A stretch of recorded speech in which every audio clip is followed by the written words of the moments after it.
Hello friends, எல்லாரும் நல்லா இருக்கீங்களா?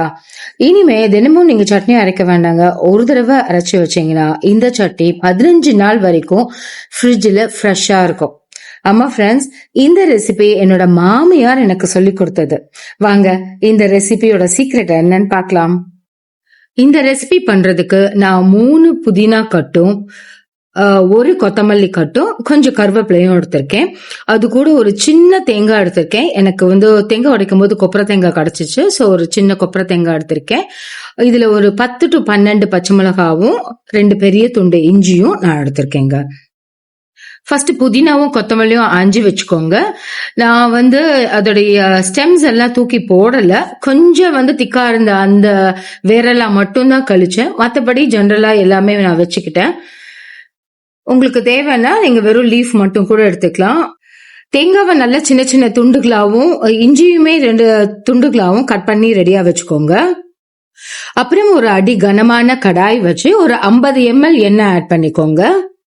எண்ணெய் நல்லா சூடானதுக்கு அப்புறம் ஒரு 50 கிராம் உளுந்து ஆட் பண்ணிக்கோங்க.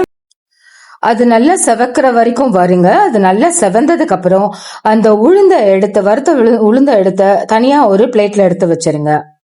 அப்புறம் அதே எண்ணெயிலேயே நம்ம கட் பண்ணி வச்சிருக்க தேங்காய் துண்டுகளையும் இஞ்சி துண்டுகளையும் போட்டு அதையும் நல்லா வறுங்க. நல்லா அந்த இஞ்சி தேங்காய் மனம் வர ஆரம்பிக்கும். உங்களுக்கு அது நல்லா வறுக்கும் போது நல்லாவே ஒரு ஸ்மெல் வரும். வீடு முழுக்க இன்ஃபேக்ட் ஸ்மெல் வரும். அந்த ஸ்மெல் வரும்போது நம்ம ஆல்ரெடி கட் பண்ணி வச்சிருக்க பச்சை மிளகாய் இருக்கு இல்லையா, அதையுமே கூட நீங்க அது கூட ஆட் பண்ணி நல்லாவே வறுக்கலாம். பச்சை மிளகாய் நல்லா வறுப்படும் போது வெடிக்க ஆரம்பிச்சிடும். ஸோ நீங்க ஒரு மூடி போட்டு மூடி வச்சிடுங்க. அப்புறம் ஒரு 2 நிமிஷம் வறுப்பட்டதுக்கு அப்புறமாட்டு மூடி எடுத்து அதையுமே ஒரு பிளேட்டுக்கு நீங்க டிரான்ஸ்பர் பண்ணி வச்சிடலாம்.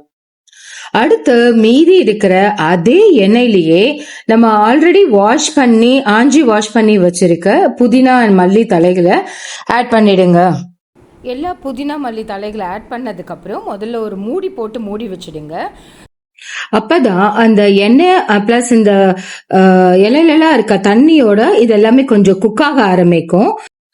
அப்பப்ப நீங்க மூடியை ஓபன் பண்ணி அதை கிளறி விட்டு திருப்பி வைக்கணும். இல்லாட்டி அந்த லீஃப் எல்லாமே அடிப்பிடிச்சு கறிய ஆரம்பிச்சிடும். ஸோ அதை மூடி வச்சுட்டு ஒரு 2 நிமிஷம் கழிச்சு திருப்பி ஒரு மிக்ஸ் கொடுத்துட்டு திருப்பியும் அந்த மூடி போட்டு மூடி வைங்க. ஸோ தட் அந்த புதினா தலைகள் எல்லாம் கொஞ்சம் குக்காக ஆரம்பிச்சிடும்.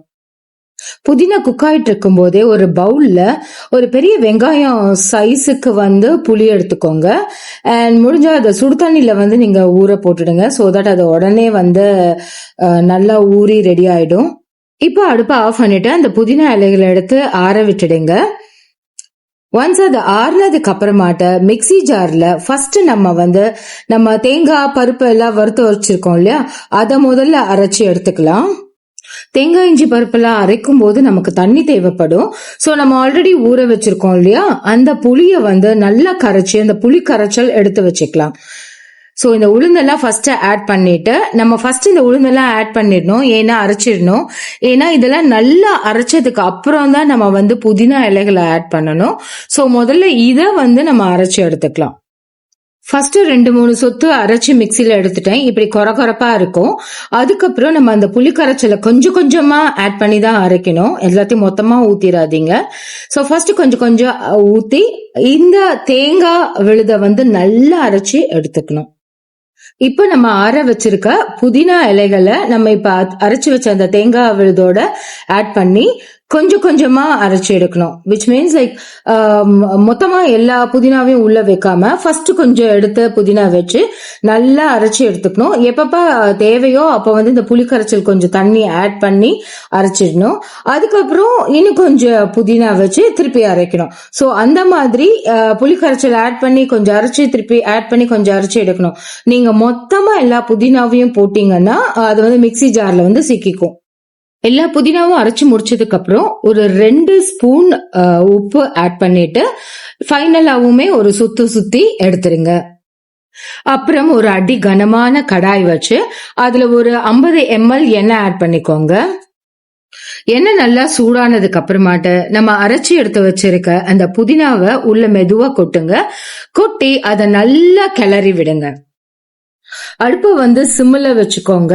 அண்ட் நம்ம எவ்வளோ எண்ணெய் ஊற்றிருந்தோமோ அந்த எண்ணெய் எல்லாத்தையுமே வந்து அந்த புதினா வந்து உறிஞ்சிடும். ஸோ வந்து அடிப்பிடிக்கிறதுக்கான சான்ஸ் நிறையா இருக்கு. ஸோ அதனால கொஞ்சம் கைவிடாம கிளறிட்டே இருக்கணும். பட் அடுப்பு சிம்மிலேயே தான் இருக்கணும். அண்ட் வந்து நீங்க கிளற ஒரு 5 நிமிஷத்துலயே இந்த புதினாவோட கலர் வந்து கொஞ்சம் மாற ஆரம்பிக்கும். லைக் முதல்ல நல்ல பிரைட் கிரீனா இருந்தது வந்து கொஞ்சம் ஆலிவ் கிரீனுக்கு வந்து மாற ஆரம்பிக்கும். அந்த டைம்ல நீங்க ஒரு ஸ்பூன் கிட்ட பெருங்காயத்தூள் ஆட் பண்ணிக்கோங்க. உப்பு டேஸ்ட் பார்த்துட்டு உங்களுக்கு உப்பு தேவை அப்படின்னா இன்னுமே கூட நீங்க உப்பு ஆட் பண்ணிக்கலாம். ஸோ உப்பும் ஆட் பண்ணிட்டு நல்லா அதை வந்து கிளறிடுங்க. ஒரு 10 நிமிஷம் கிளறினதுக்கு அப்புறம் நீங்க பாத்தீங்கன்னா இந்த புதினாவோட கலரே வந்து நல்லாவே சேஞ்ச் ஆயிருக்கும். ஸோ அப்போ நீங்க வந்து அடுப்பை ஆஃப் பண்ணிட்டு இதை வந்து ஆற விட்டுடுங்க. ஃபேனுக்கு அடியில வச்சு ஆற வச்சிடுங்க. நல்லா ஆறுனதுக்கு அப்புறம் ஒரு பாட்டில்லையோ இல்ல சில்வர் ட்ரையா இருக்கிற சில்வர் பாத்திரத்திலயோ நீங்க வந்து அதை ஸ்டோர் பண்ணி ஃப்ரிட்ஜுக்குள்ள வச்சிடலாம். ஒரு தடவையும் நல்ல காஞ்ச நல்ல ஸ்பூனை தான் நீங்க வந்து யூஸ் பண்ணணும். அப்பதான் வந்து 2 வாரம் இல்ல 3 வாரம் கூட கெட்டு போகாம இருக்கும். இப்போ உங்களுக்கு வந்து இன்னைக்கு யூஸ் பண்ணணும் அப்படின்னா அந்த ஸ்பூன்ல எடுத்துட்டு திருப்பி அந்த ஸ்பூனை உள்ள வைக்காதீங்க.